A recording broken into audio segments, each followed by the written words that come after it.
All right, excellent. Excellent, welcome. I think that our attendees are just entering our Zoom room, so we'll get started in just a few seconds.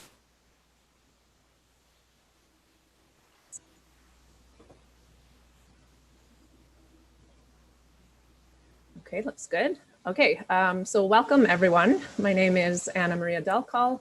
I'm the marketing manager here at University of Toronto Press. And welcome to the launch of this beautiful and innovative new graphic novel in our Toronto Iberic series. Thank you for joining us. Just a few things to mention before we get started. Throughout the book launch, if you have any questions that you would like our panelists to answer for you, please enter them into the Q&A box at the bottom of your screen.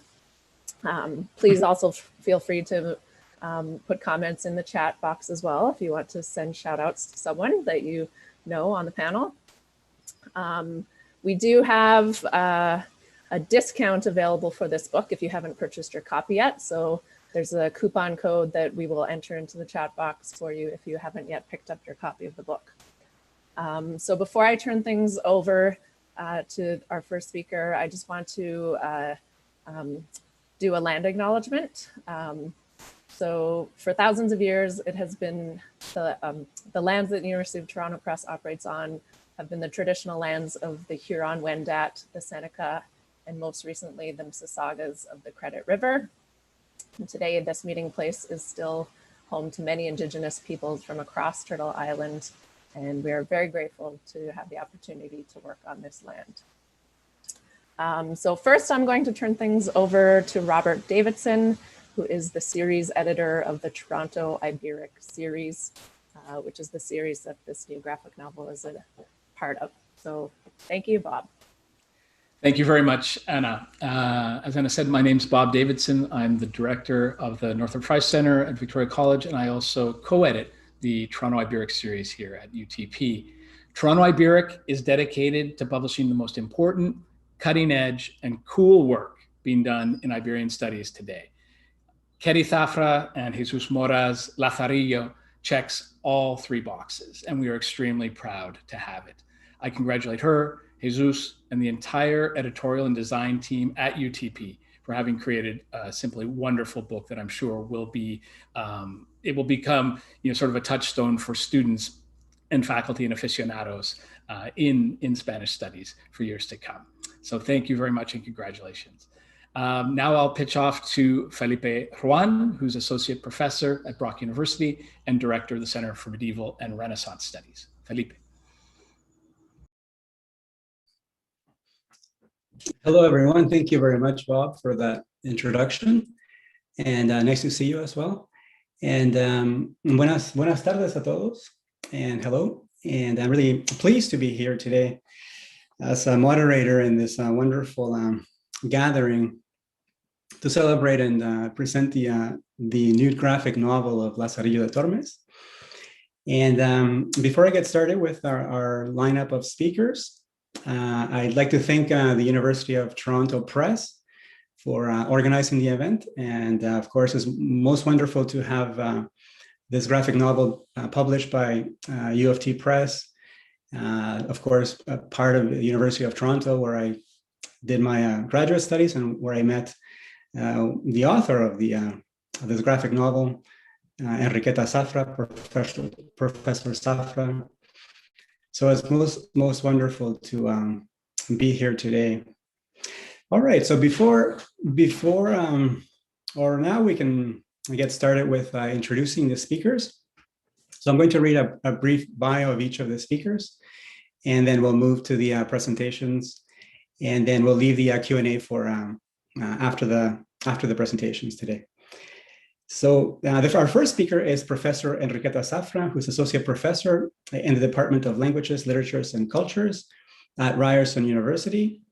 Her areas of expertise include Spanish Golden Age literature with emphasis on early modern women travelers, discourses of prostitution and gender, and Cervantes and the female picaresque novel. She is the author of Prostituidas por el texto, Discurso prostibulario en la picaresca femenina, and also the editor of the picaresque novel Vida y Costumbres de la Madre Andrea, co-edited with Anne Cruz. Our next speaker is Jesus Mora, the artist of the graphic novel. Jesus was born in Mexico. He moved to Canada in 1997 and now resides in Toronto. He is a visual artist and graduate of the Ontario College of Art and Design and has exhibited extensively across Canada and internationally. Jesus Mora has been recognized by the John Simon Guggenheim Foundation, the Ontario Arts Council, Canada Council for the Arts, and more recently by the Paul Krasner Foundation, a grant in 2020. Jesus has participated in international residency programs in Serbia, Cuba, Banff, Canada, and will participate in a residency program at the Blue Mountain Center in the US in 2022. Our next speaker is our colleague, Professor Regis Coll-Tellechea, who is Professor of Latin American and Iberian Studies at the University of Massachusetts in Boston. Her scholarship focuses on the history of books, especially Lazarillo de Tormes, literature and society in 16th century Spain, with an interest in the role and impact of censorship on Spanish literature, culture and literature and society. She is the author and editor of several monographs, and she is currently at work on the first annotated edition of Lazarillo Castigado, the 1573 expurgated edition. Our next speaker today will be David Fernandez, who is a rare book librarian at the Thomas Fisher Rare Book Library at the University of Toronto, this wonderful library, rare book library at the U of T. His work, research, and teaching interests focus on the history of the book and printing in Latin America and the history of queer books in the region. He has curated the Monstris, an exhibition of monsters and the wonders of human imagination in 2018, The Pride of Oscar Wilde in 2019, and Illustrating Queerness, Boto, Retana, and Boulette in 2020. That's the wonderful lineup of speakers for today. And I believe our first speaker is the author of this graphic novel, Professor Enriqueta Safra. Katy? Thank you, Felipe. Gracias a todos. Thank you, all of you, for being here. I'm super excited, super nervous to be sharing with you all of this adventure, and very grateful that you made it. And the worst thing that we couldn't meet and have a proper party, but sometimes things work for the best, and this way we can connect with people all over the world. So let's be positive. So thank you again for being here. So before anything, I would like to thank my fellow panelists for being here, supporting me, and super happy to have them with me. And also, obviously, U of T Press, Suzanne and Bob. So happy to be part of this collection. I was over the moon when you guys decided to embark in this with me, and I'm super happy. Also, I wanted to thank Ryerson, the Office of the Associate Dean of Arts, Research and Graduate Studies, for supporting this venture as well. So we wouldn't be here if it wasn't for that. And so I would like to start just telling you a bit of the story of how all of this came together. And the beginning of the beginning, it all started with conversations with my colleague and friend Felipe Ruan, and now a character in the book. He made it in the pages of our book. So Felipe Ruan is there talking about the importance of the censor version of Lazarillo. So the more we talked about it, And the more I read about, the behind the scenes story of, the censored version, why is it important to know about it? I mean, the book that we know right now is a collection of the 4 known editions that we have from 1554. But, it's a very well-known book, but there is a lot of behind the scenes stories that, most people don't know. Why was this book censored in 1559 and included in the Index of Forbidden Books? And for a few years you couldn't legally read it. And when all of a sudden in 1573, the powerful decided that, people are reading it anyways, we don't know how, why don't we censor it, make it available, we clean it up, we take away what we decide is not good for every eye, and make a new version that is okay. Well, maybe this was not known by many people, and I thought, this would be interesting. And again, the more I read about it, and all these debate, surrounded who was going to censor it, who was the best person to do it. So this all back and forth, I thought it was super interesting. Then the added tales of the finding of one of the editions that we know, the one that was found in Medina del Campo, that it just appeared in 1992 while they were doing renovations in a house, and suddenly they're bringing down a wall, and it a collection of books appeared that had been behind this wall for centuries. Well, obviously, somebody didn't want this to, appear in their possession. So it points out to how dangerous it was for a book like this to be found in your possession. So all of that, and then the fact, I mean, only in Spain, these things that, you find this amazing book, but it stays in a shoebox for a couple of years until, in 95, cleaning up, probably, the person decided, well, I better know, what is this all about? And then, it exploded, right? The news exploded. It was all over the news that, a new version, a new copy of Lazarillo had been discovered. So all of that, I thought, wow, this seems like poised for a graphic novel, like the freedom that it affords you, a media like that. I thought, this is gonna really pop out, right? And we tried, I mean, believe it or not, Felipe and me tried to put together, an edition of the censored version by itself, but we couldn't make it happen. So again, I just thought, this is it. The freedom that I have with a graphic novel, it would be awesome. Again, all these coincidences and things that happen, I had read the edition of Rob Davis of Don Quixote. I don't know if you're familiar with it. I can share here. This is the edition of Don Quixote by Rob Davis. I fell in love with it. I thought it was fantastic. And I thought, well, wouldn't it be great? I used it for my classes, and I thought, the students had a very good reaction.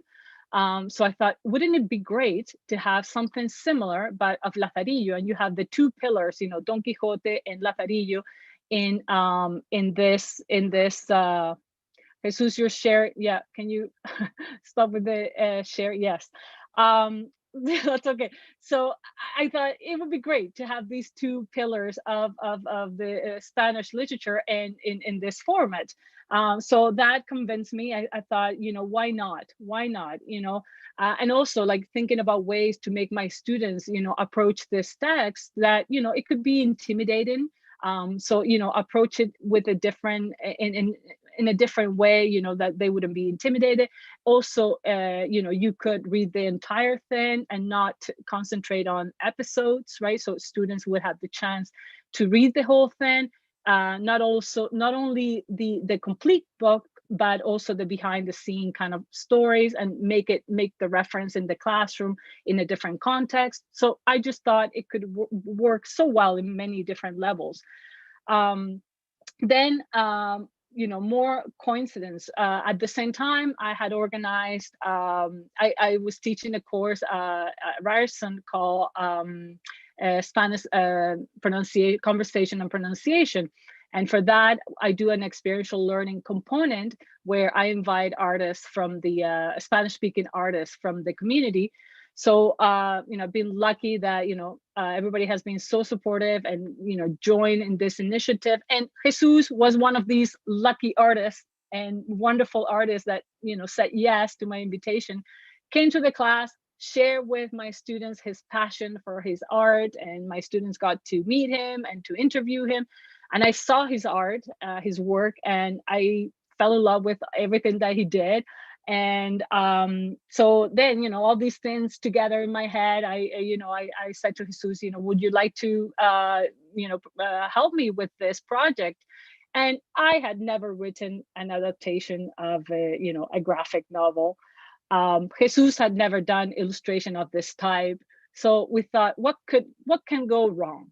Let's do it, right? Let's do it. Let's try. So we started collaborating. I share with Jesus all my research, all the images that I have in my head. This is what I want to do. This is what I want it to look.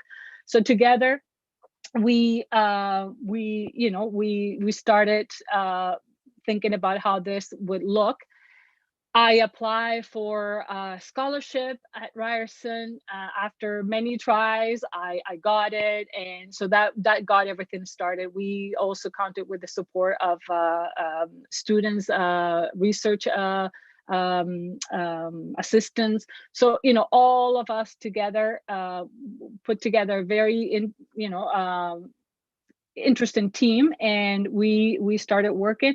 And then many stops later because the money ran out, and then we had to find another way, but we made it happen. And here we are. We ended up with two versions. We have, so the one that U of T is publishing is the English version, but we also have the Spanish version finished and in the works. We are trying to see who would be interested, but that's another story.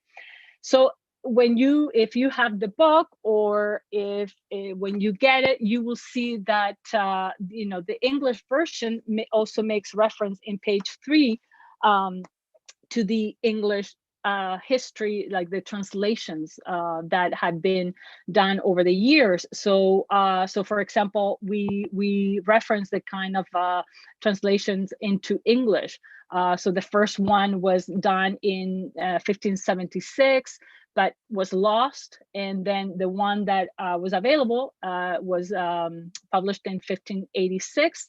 And it had been done, taking into consideration a French translation. So the translator had the French version of the Spanish original, and he also had the uncensored Spanish version.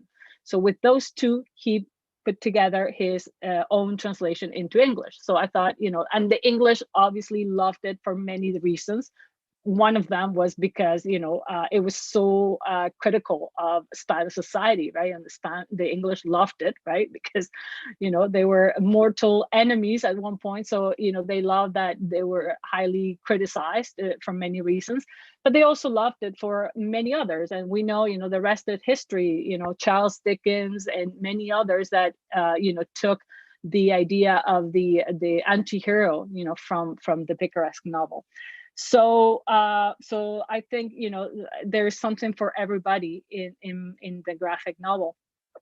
Also, for my adaptation, I found very useful the modern translations of Elon Stavans and Michael Alpert for Penguin Books. I used those, but again, picking from here and there and trying to find what the best way to make this more modern and contemporary.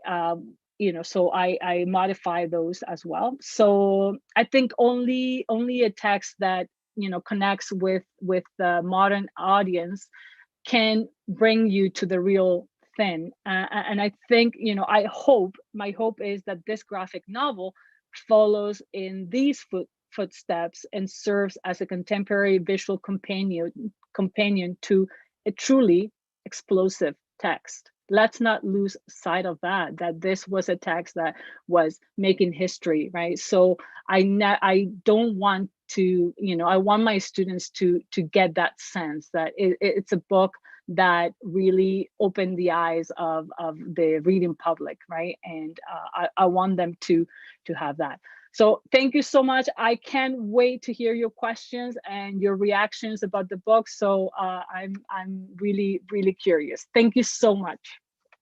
And Jesus, please share with us your creative process. Thank you. Hello, everybody. Can you hear me? I guess, right? Okay. Well, I wanna thanks everybody here assisting here, all the audience for taking your time. And I know this is difficult times, and coming in front of the screen is not easy these days. So I wanna thanks all of you and wish all of you health, good health, mental and spiritually. And well, obviously I wanna thanks mainly to the Professor Enriqueta Safra for this invitation. It was has been for me a great opportunity to really be involved in, as she mentioned, like a new experience to me. I had illustrated ideas, little texts, but never the whole graphic novel like that, right? So I want to thanks everybody in the panel as well, and the U of T, and also the Ryerson University, and all the students that also help in the process of this this project, right? And obviously the U of T Press for really get interested in this work, this book. I really I feel grateful for that opportunity. Also, as the Professor Enriqueta is mentioning, really this work is about bringing in context like an old novel, right? That had been like part of education in a lot of countries, right? So for me, I want to put a little bit of the context of this work to the work I have been doing. I'm a visual artist. I like to take risks, and I experiment a lot. So with themes and with my techniques. So in this case, I have been, I'm gonna put this in context. I have been working in codex project, I'm calling, which the codex are the ancient books. And I have been focused in the ancient pre-Hispanic cultures. That is, as you may know, I'm from Mexico, and that's part of side of me in my blood. I'm a mestizo person in the planet. So that's why I have been involved and interested in the pre-Hispanic culture. So with this invitation with the Professor Enriqueta and be part of this novel, so it put me in the other half of my identity, right? The Spanish side. So being working in ancient texts and knowledge from the Mesoamerica that I have been working with the Mayan culture, and then have this opportunity to work with a 16th century visualization of the world at that part of the planet has been really interesting, right, for me. So, and also has become a challenge, obviously, to really not just as an artist to put the whole idea of this novel into visually narrative, but to enrich the text that already exists. I don't want to. I didn't pretend just to to put like a side-by-side concept.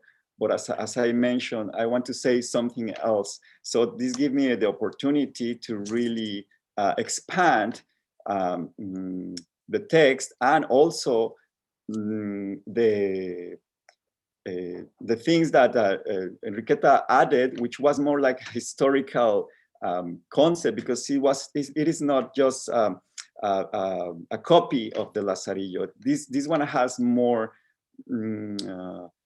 how could I say it? Like adding, as Enriqueta was mentioning, all the concepts that brought prior to the text, with the author, with the Inquisition, and all the historical concepts that when the book was found. So all that for me becomes a challenge too, because I tried to also transport myself into the time and try to be the most accurate that I can, right? So it's always pushing me to really get involved into more research.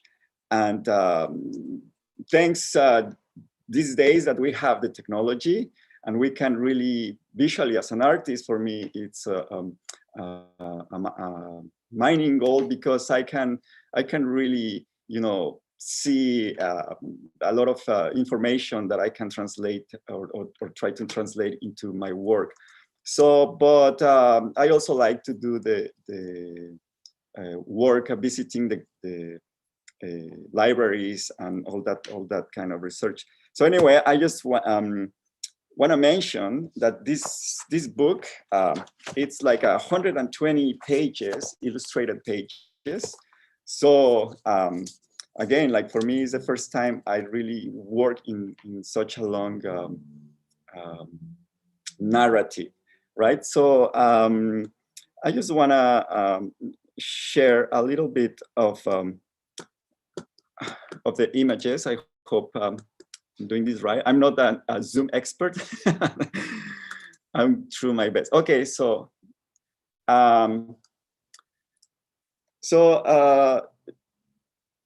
again, like for me, this the challenge of this is to bring this historical and a graphic novel into a contemporary world, right? So I know we are not the first ones doing this. There is, as far as I understand, there is like a wave of bringing those graphic novels into these times, and it's a really good way to bring very interesting books to the contemporary people, to the youth, right? To make it like an easier way to approach, and then go into the real documents. So, well, I'm just gonna show a little bit of those images that, as you can see, I'm here with David.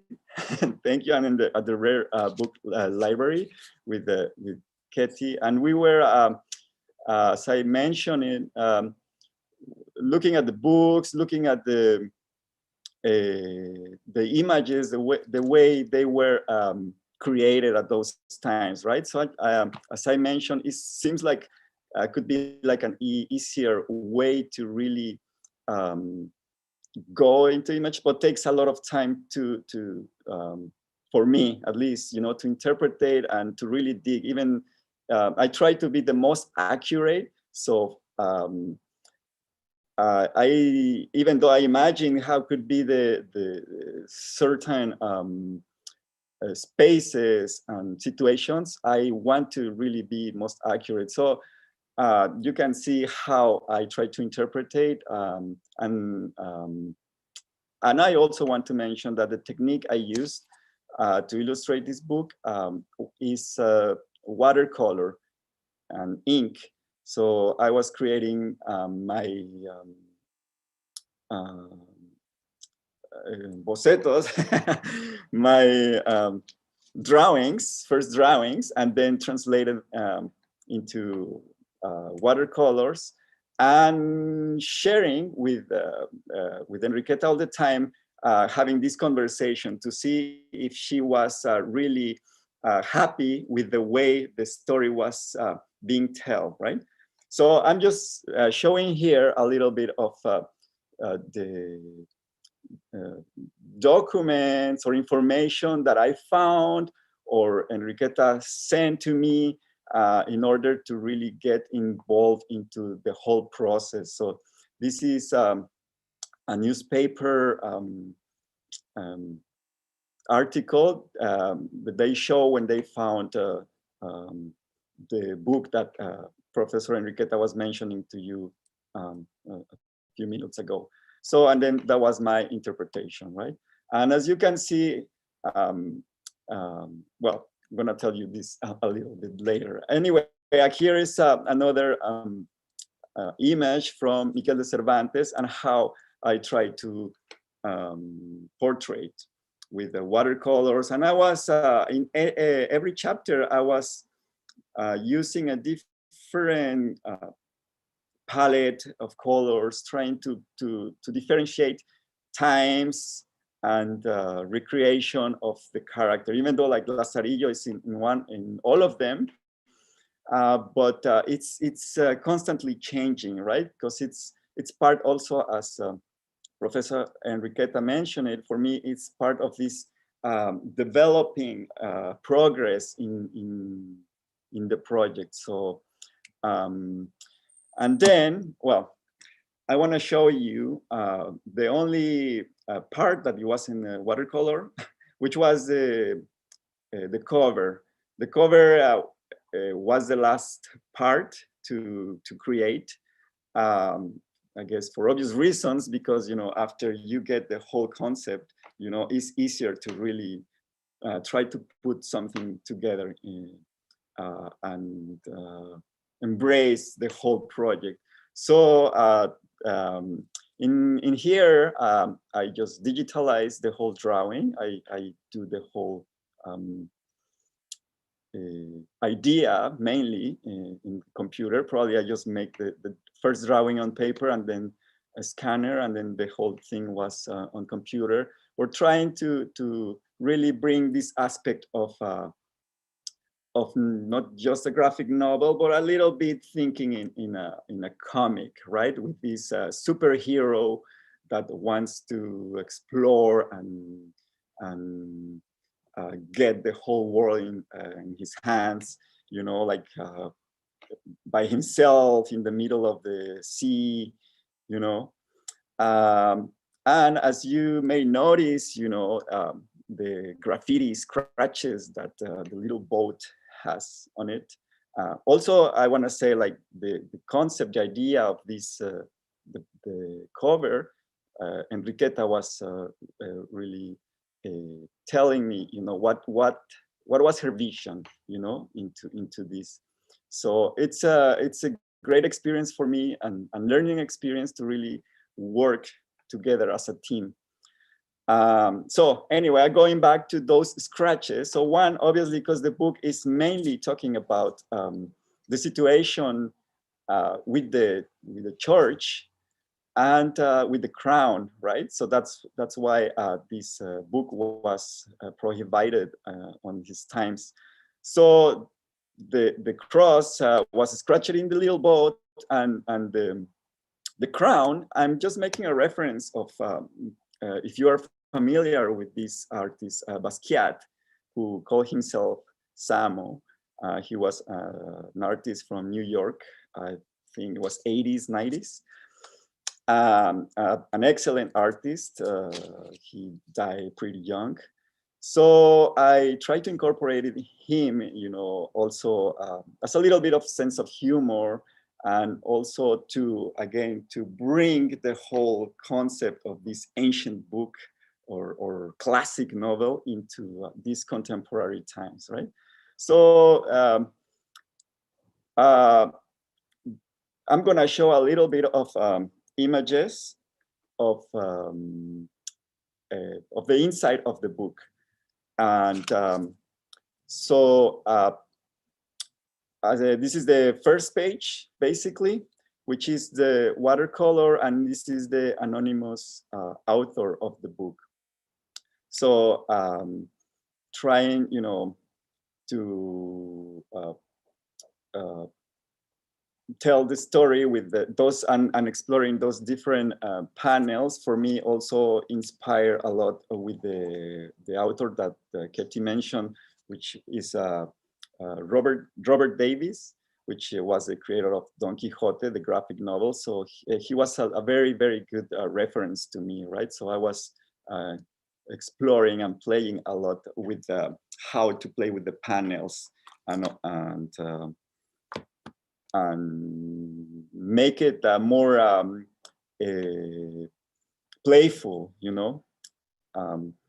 And you can see here is the different characters, the part that is not a part of the novel, but is the addition of the text that Professor Enriqueta was adding. So again, I was really trying to put to add more concept to the text, not just really put a parallel idea of the text, but increasing and enriching. So here are some of the characters, and this is the part already adding the text into the graphic novel looking comic. So as I mentioned, you know, like it's hard to really for me to try to think every little element of the story. I'm very obsessive, so I really try to research anything, so I get lost, because even, for example, to do a cup or a jar, I really go to see how were the jars looking at those times, right?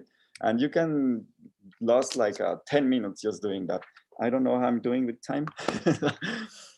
And here again, like you can see the bota, which is a recipient for wine used in Spain. So trying to really also enrich with all those elements to the whole story. I want to say, like, I really, really enjoyed the process. It was also stressing sometimes, because it was a lot of work. Many years working. I think we were working like for four years more or less. But it's really, I'm really glad to see this project in my hands, right? Here I'm trying to put imagination in the viewers, you know, like a little bit of childish in there. And also some of the references I use like real people, like here is Professor Juan. So and in the other one, I'm using another friend too as a model.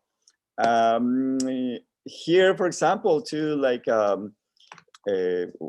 makes me want to go to Spain, right? Like I have just been in Barcelona, but with this project, I really wished I had the opportunity to visit the spaces, because I think that would bring a better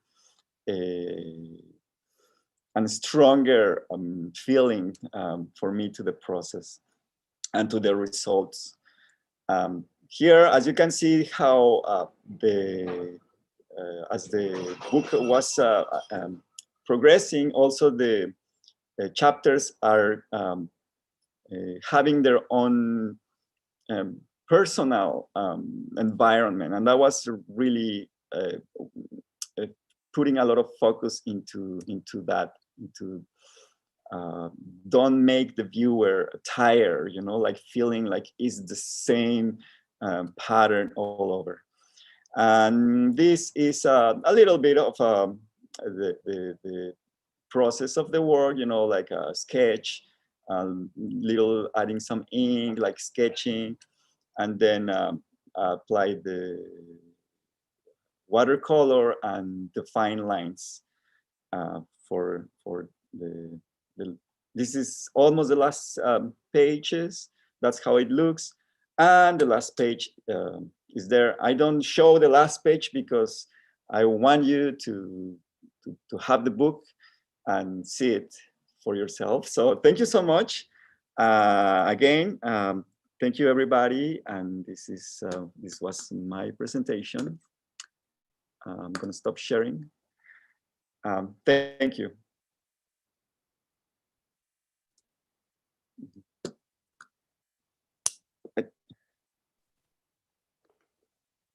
So I think Felipe Ran is coming now. Yeah, thank you, Jesus. Thanks for the wonderful talk about the creative process. But I believe our next speaker is Professor Talger, who will be speaking about her own perspective on this new graphic novel. Regis? Thank you. Thank you very much to everybody. Shout out especially to the participants that I cannot see, and most especially to Jimmy and Isabel, who I know are watching with a lot of attention. I am a little bit of a rogue myself, a rogue academic in the sense that early on in my career, I decided I only wanted to work on a book, on one particular book. And I have been able to do so, paying my price here and there. But I've devoted most of my 27 years of career to studying Lazarillo de Tormes. And it's different transformations. And I have been publishing about it for the past 15 years, 12, 15 years. And I find, as Enriqueta and Jesus have very clearly stated, there've been resistance. There is resistance from previous generations of scholars to revisit Spanish literary history and Spanish history. Anyway, as the previous presentations have very clearly showed, every book is more than a book. Books are material objects and they travel through time and space, or times and spaces in this case. I would like to call your attention to a small but important difference. Textos owe their existence to writers, but books owe their existence to printers, booksellers, collectors, readers, sometimes bureaucrats, translators, artists such as Jesus, professors and scholars such as Enriqueta and Felipe, politicians, administrators, censors, and of course, text always owe their existence to writers. Books and text are not the same thing. Books and text, when they're very old, such as the case of Lazarillo, have accumulated very complicated histories which are not recorded in the history of literature.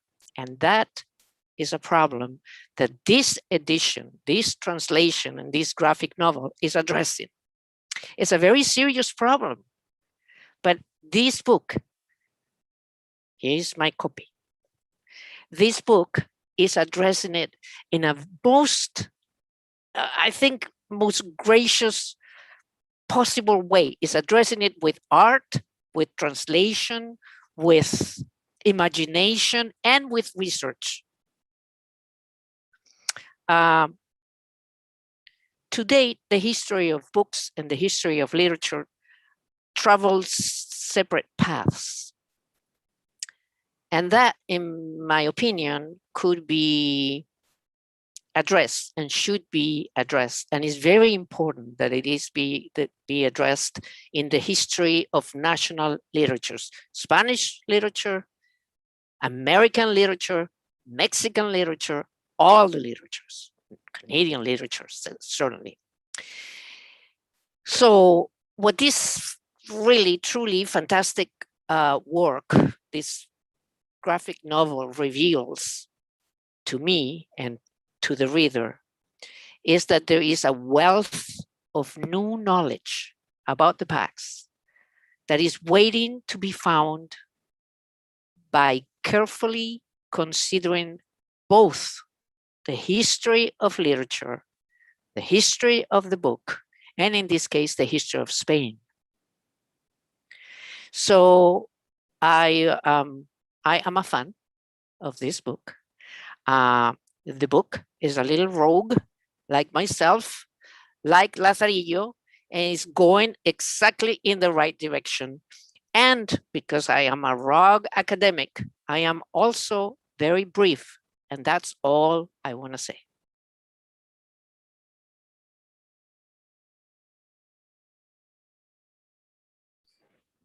Thank you very much, Reyes, for that wonderful, wonderful thoughts and ideas and about the graphic novel. Thanks. And I believe that Reyes brought up the topic of the history of the book. So that is a perfect segue, thank you, for our next speaker, who is David Fernandez, who is a rare book librarian at the Thomas Fisher Rare Book Library at the University of Toronto. David? Muchas gracias, Felipe. Muchas gracias, Reyes, por esa buena introducción. Welcome, everyone. Connecting from the Thomas Fisher Rare Book Library. If you haven't been here, just allow me to show you this space quite briefly. And this is the same space that you saw in the picture where I was showing some editions that we have here to Jesus and Ketty. This very corner here. And this would have been probably 4 or 5 years ago when I first heard about this amazing project. And I'm very excited to be here. And I want to thank Ketty, Enriqueta, and Jesus for inviting me to join the conversation, and also the organizers at the University of Toronto Press. This is a great acquisition for that series, and like Reyes, I think it contributes a lot, not only to the history of the text, but also to the history of the book. And as a librarian, as a rare book librarian, we spend a lot of time talking about books as physical objects, as objects that not only tell us tell us histories, but they also make them. And I think this is one of them. I am not an expert about this book in any way, but it's one that, you know, from what I know, I can already tell you that the life of Lazarillo de Tormes and his fortunes and his adventures, the book and not the story, it's an adventure in its own right. And I would say that Lazarillo holds a very special place in collections and rare book collections around the world because it's a bibliographical rarity. And in some cases, I think you can even define that this is a textbook definition of a rare book in many ways. And here at the Fisher Library, all the copies that we have belong to the Milton Alexander Buchanan collection. And let me tell you just briefly about Professor Buchanan, because it is because of the work of Buchanan, our book collector.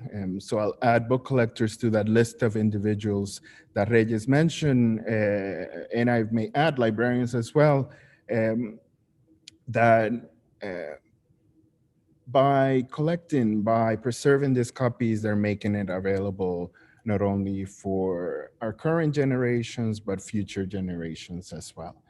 But Buchanan collected this book for various reasons. Professor Buchanan was an expert in Golden Age literature, but he was also a bibliographer. He taught bibliography here at the university, and we'll see two copies that are not only annotated by himself, but also that have marginalia or annotations that probably date back to the 18th century or even before. But what makes this book rare? So we've already talked a little bit about its bibliographical history. You know, there are no copies in existence of what would be considered the first true edition, which was published in 1553 in Ambers. But there's even suggestions that there are editions before that. So that is one of the first things that you can use to define this book as a rarity. You know, even the mysteries around what is the first edition and why we consider something to be the first or second edition. Then you add the layer of censorship that starts in 1573, and then it continues for decades, if not centuries. And censorship takes place in many ways. Not just institutional censorship, but then the way that censorship is translated in the page by readers. Readers that destroy copies, that mark copies, copies that continue to pop up every now and then, like that interesting piece that Jesus and Ketty decided to include in the story of the book. But also, certain books are considered rare because they challenge our notions of what a text or a book should be. And Lazarillo does that in many ways, starting from becoming a text that defines a genre, the genre of the picaresque, a genre that even some scholars argue that this is the first example or one of the first examples of this genre. So let me show you some of the copies that we have here at the Fisher. I'm gonna change the camera here so you can see them. The first that we're looking at here, it's an early edition printed in Paris in 1620 with, like many of the editions of Lazarillo, with copious or generous corrections, suppressions, and additions to the original text. And this is also one of the few editions that has an engraved title page. A lot of the illustrated editions, unfortunately, we don't have any here at the Fisher, are illustrated with woodcuts, another form of book illustration. But here we have a beautiful example of this Paris edition from 1620 with an engraved illustration in the title page. Let me see quickly. I don't think this one has been annotated, but this belongs to the library that I mentioned of Professor Milton Buchanan. I just want to show you his ex libris or bookplate here, and he donated his collection to the university in the 1950s after his retirement.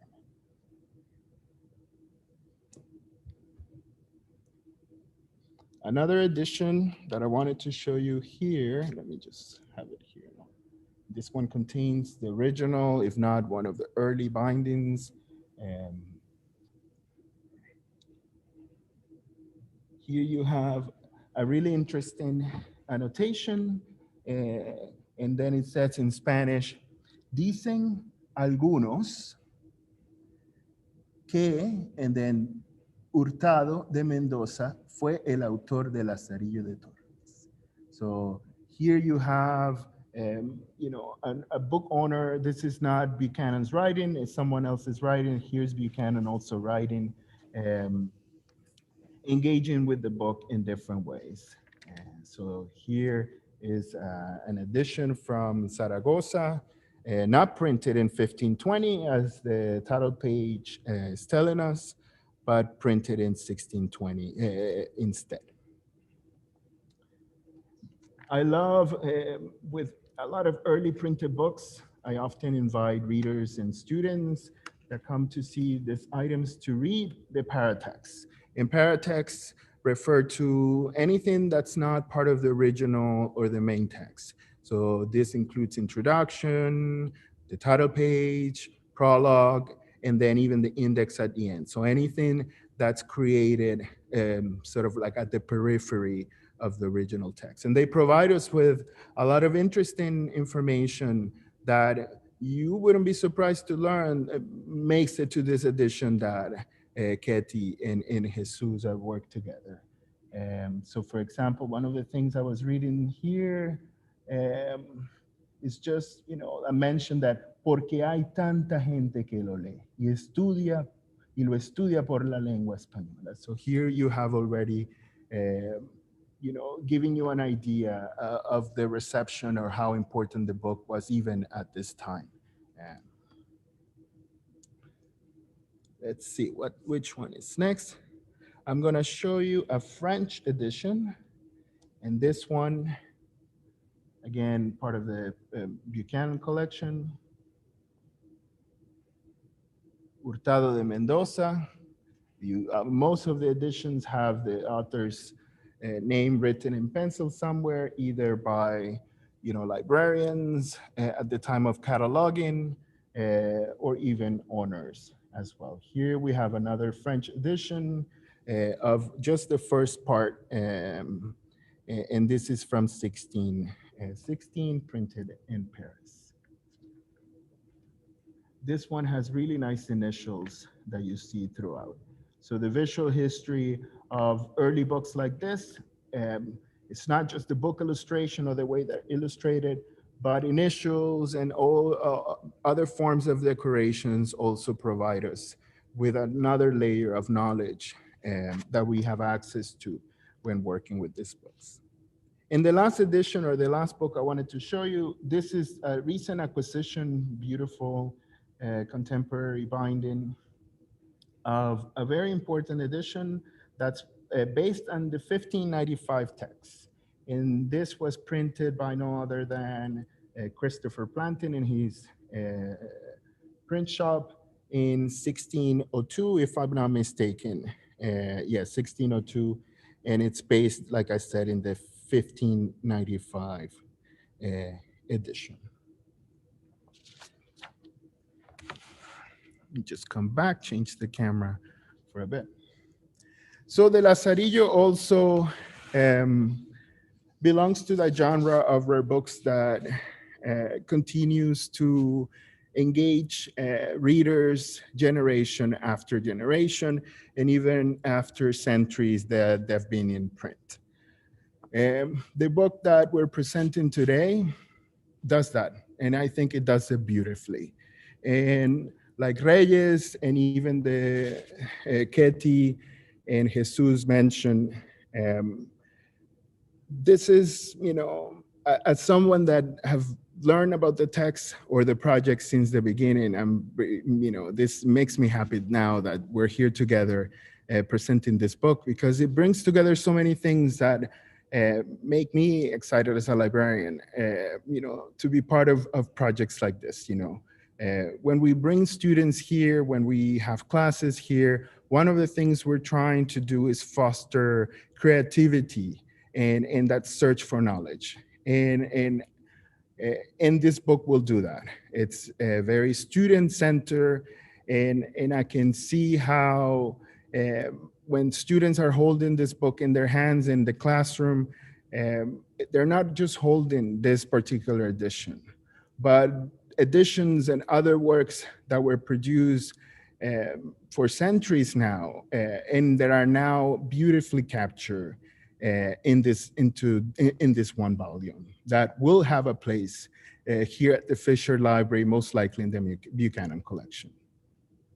So again, thank you for the invitation, and I think now we'll have enough time for Q&A.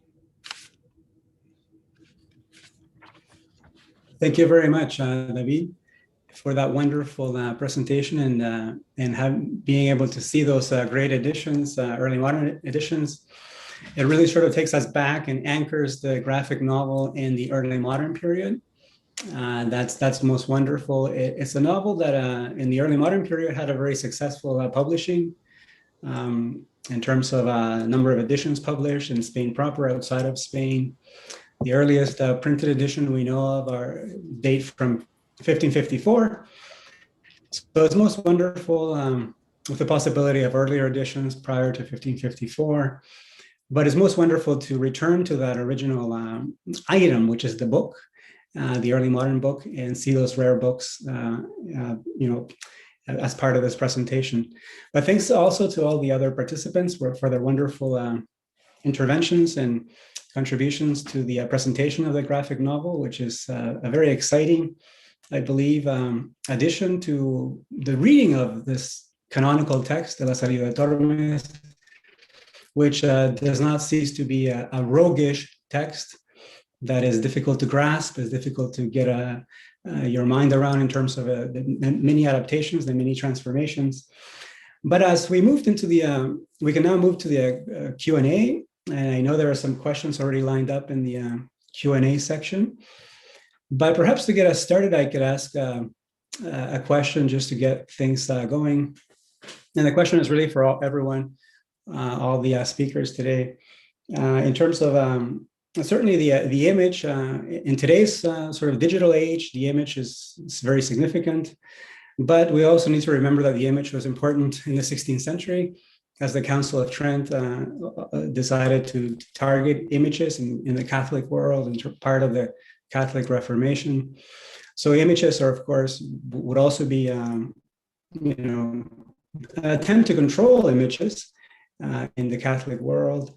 But I'm wondering what the reception of the graphic novel might be in terms of the images and what it depicts. And some of the images are perhaps, I suppose, more risque than other images. So what happens when we have any ideas as to the reception in terms of the interpretations of some of the portrayal of some of the characters and the images around the topic of images then in the 16th century and the power of images today? It's kind of a broad question, so it allows for interpretation. But anyway, I put it out there. The question may not have an answer, but there it is.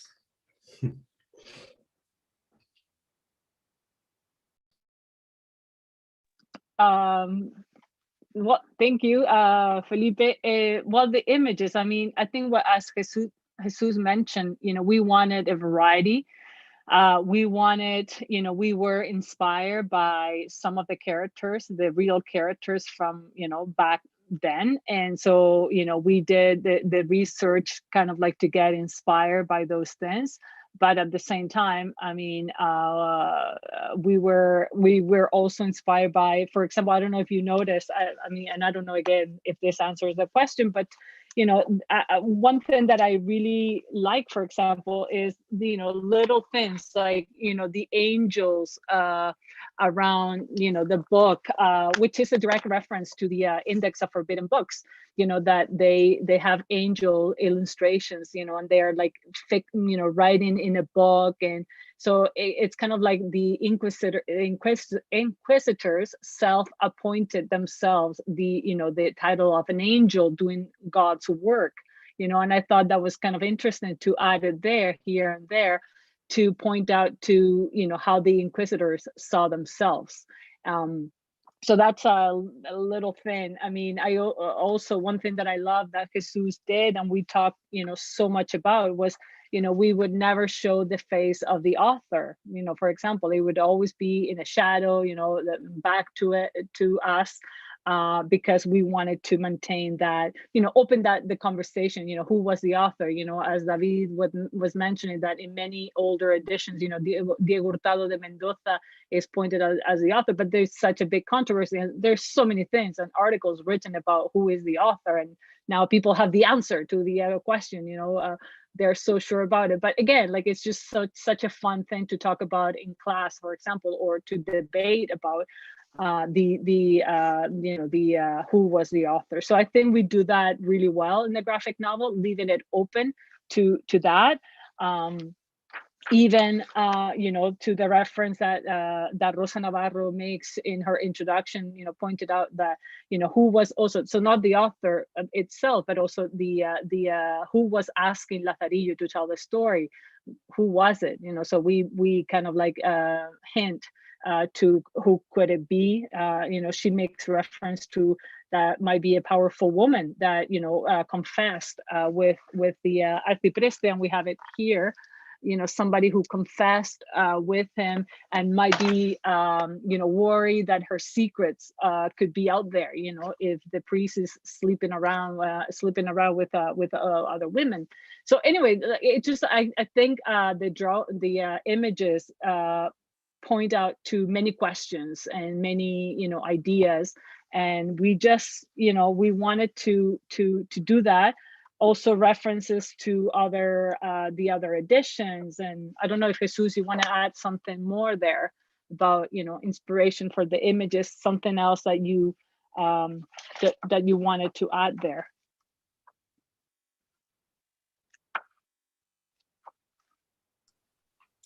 As I was mentioning, the inspiration was like everything, right? Because the text involves landscape, involves clothes, involves architecture. So I was focusing in the landscape, and the landscape at that time, historical, also the way they printed. They represent certain things, so I tried to catch all that, and at the same time bringing in a contemporary context, right? I know it's really hard, and it's really easy to make mistakes, and there is some other decisions, right? Like I noticed something, and I heard after the process of working, for example, the coin. The coin, I heard a comment that coins at that time, at that period, weren't round, right? They were more like, like had no shapes because they were hit by hammers. So, as I was mentioning at the beginning, for me, it took a really, really, really long time, because I could spend like 15 minutes just in trying to see how were the shoes at that time. And I'm very obsessive sometimes with those things. And also I want to mention, because there was some question there, like some of the other influences, like I look a lot of the book of Bill Eisner, who has like a kind of didactic book of how to create comics, right? So I was trying to understand the language of comic, even though seems freestyle, but obviously they have, it has their own language, right? It has been developed. So I was checking that many different routes. Yeah, thanks very much. Yeah, thanks, Jesus. I think the images are wonderful, by the way. But anyway, we should probably move to the Q&A. So I have a first question from Stephen Miller, who is also related to the images. So what is, Stephen writes, what is the difference between a graphic novel, the work we are presenting today, and the heavily illustrated novel, for example, Don Quixote, illustrated by Gustave Doré, or every single first edition novel by Mark Twain? I think the question is more generally, what is the difference between this graphic novel and prior illustrated editions of Don Quixote or novels by Mark Twain? Okay. I think, what I wanted to do, what I tried to do was like to include the context. So it was not just a mere like reading of Lazarillo. The episodes and, word by word, what the novel is. I wanted to include the context. So I think the main difference between those adaptations and our adaptation is that we include, the story behind the book, also the reception of the book, who was reading the book, Why was it uncomfortable for some readers? Why was it loved by most of the readers? And also like the peculiarities, that surrounded, the history of this book, like the episode of finding the book in '92, for example, or how that book is brought into the classroom with the episode with in the classroom with the students talking about the book. How was it read it before, and how is it read it now? So I think that's the main difference, the context, that I try to bring the context of the past and the context of the present into the pages of this graphic novel. Thank you, Katie. We have also another question from Tillman Altenberg. And Tillman writes, congratulations on this exciting publishing project. Thanks for the interesting presentation. When teaching the Lazarillo to students of Spanish, I try to steer them toward the original Spanish text rather than the English translation. I would therefore be very much interested in a Spanish edition. How do you see the place, and this is the question, how do you see the place of the English language graphic novel adaptation and the graphic novel adaptations more widely in higher education? And what are the principles underpinning the translation of this particular text? If somebody else wants to jump in, I mean, I think both. I would love to get it out, the Spanish version. I tried many different things, and so far no luck. But I will keep trying to make it happen. I think having the English and the Spanish would be wonderful. I think it would be so helpful depending on what kind of course are you teaching, the level of the level of the student with their Spanish and all that. So I think having both would be extremely helpful. And there are a lot of professors here in the talk. So I hope that you think about it for your courses and for your students. And so I don't know if that answered the question, but if anybody wants, yeah. And this is more about the role of graphic novels in today's classroom, and especially in universities like this. When we have students here at the library, and now everything remotely, we teach a lot about visual literacy, or the ability to derive meaning from images. And students already come with, great skills that they learn in their history classes, literary classes, but sometimes, and especially with working with early books, to have that immediate connection with those images that they see is a bit of a challenge. And this goes back to Jesus' comments about the things that are portrayed in a lot of these early books, objects, sceneries, landscapes, that at first you may not know what they are. And even if you know, you may not be making the connections with the appropriate historical context, and that meaning, that layer of meaning that it adds to the understanding of the novel. Graphic novels do a great job at that. Because as a genre, the visual is the essence of the graphic novel, as opposed to extra illustrated novels that you remove the images and the text is there. Whereas with graphic novels is that beautiful marriage between image and text that go together. And because of that, when you bring them in the context of a classroom, there's so much potential to get students even more interested in this text, even more so than just presenting a regular just textual edition without any images. Great, thanks, Davida. Does anyone else, any other answers, or should we move to the next question? We have quite a few questions, so I'll move to the next question. So the next question is from Abigail Murta, and I'll just go right to the question. The question is, as this is your first graphic novel, what were your biggest, as directed at Ketty, what were your biggest challenges in modernizing and interpreting the 15th century novel?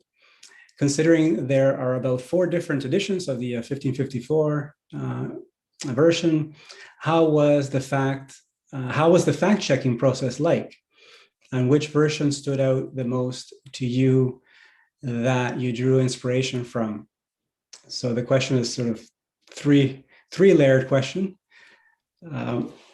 Yeah. Avi, thank you for that question. Thank you for being here. Well, I mean, like it just with Lazarillo is one of those things. You read it, and you know it's so much fun. Like I think it doesn't lose you know, its charm, or it's always funny. But you know, being said that, you know, also when you think about your students, and you know, when they're reading, you know, old Spanish, I think my first reaction was, I want to make this text more, you know, palatable, more like easier to read.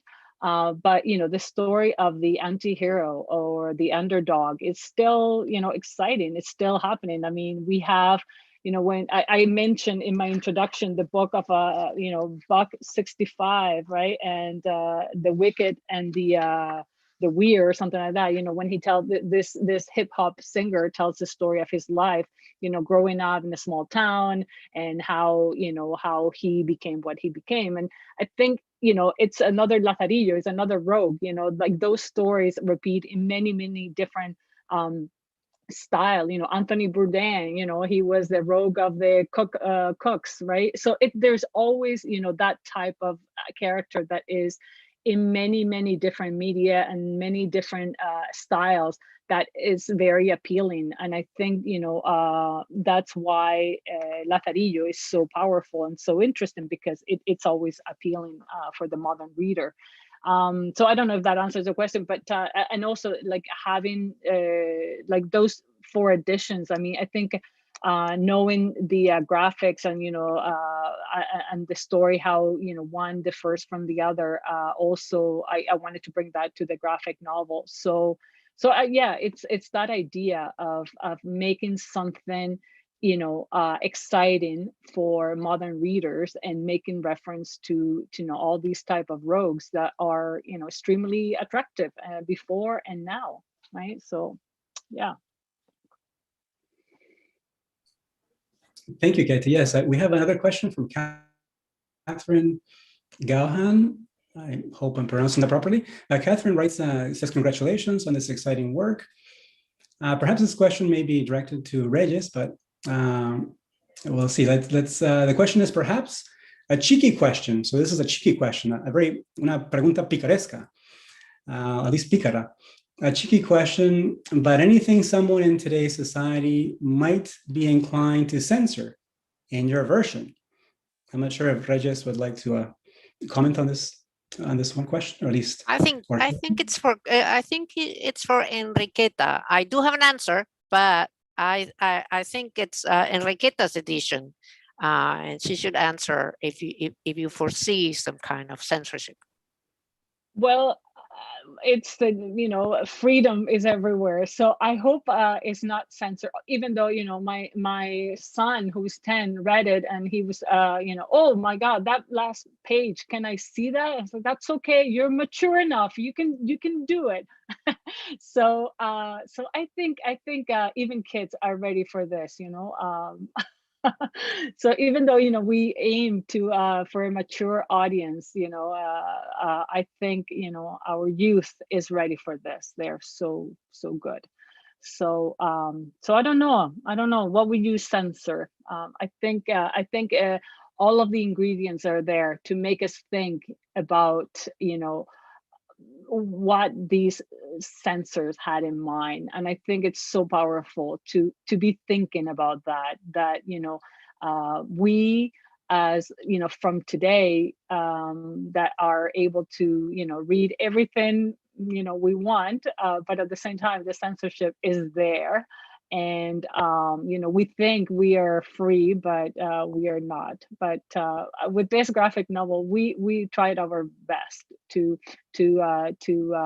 have our readers be free thinkers. So yeah. But yes, I'm intrigued now by your comments.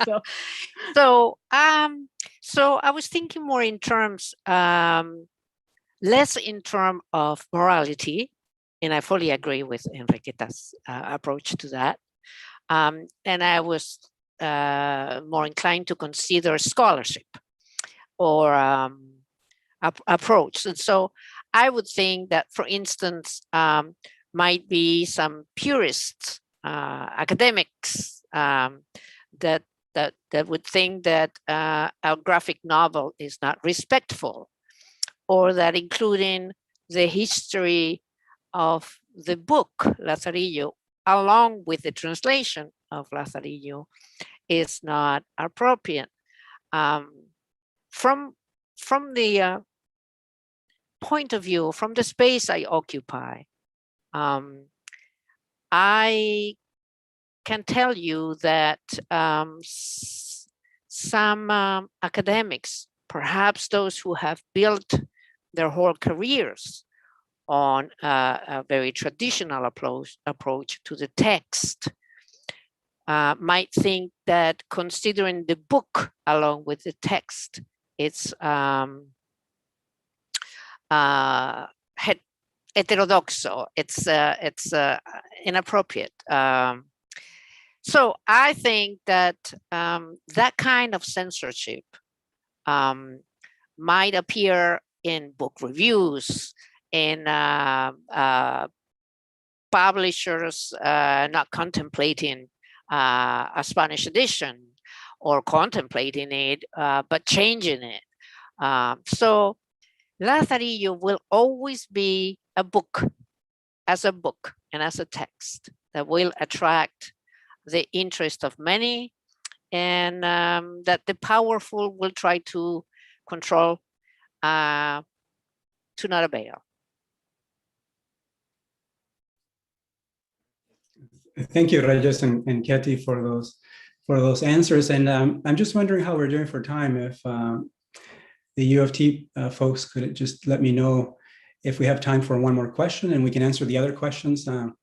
Yeah, they're giving me the cue that perhaps we should be wrapping things up. So I believe the other questions that are left will answer on either the chat or answer in some other way. But at this point, I would like to thank all of the participants today, and of course, the University of Toronto Press for organizing the events. I'd like to thank the audience for participating today. And the graphic novel is a wonderful addition to sort of the archive of Lazarillo studies. I see it. I believe it will be somewhat, it will create some dialogue, so which is always good. And I'm very excited about its publication and the circulation now, and being able to read by widely. So thanks everyone, and have a good rest of the Monday. And thanks again to the panelists and to the University of Toronto Press. Bye, everybody. Yes. Thank you, everyone. Thank you so much. Just one last comment. There will be a recording made available of this book launch, so please watch your inboxes. If you've registered for the event, you'll get a link to watch the full recording on YouTube. But thank you to everyone for attending, and congratulations. Thank you. Congratulations, Katy and Jesus.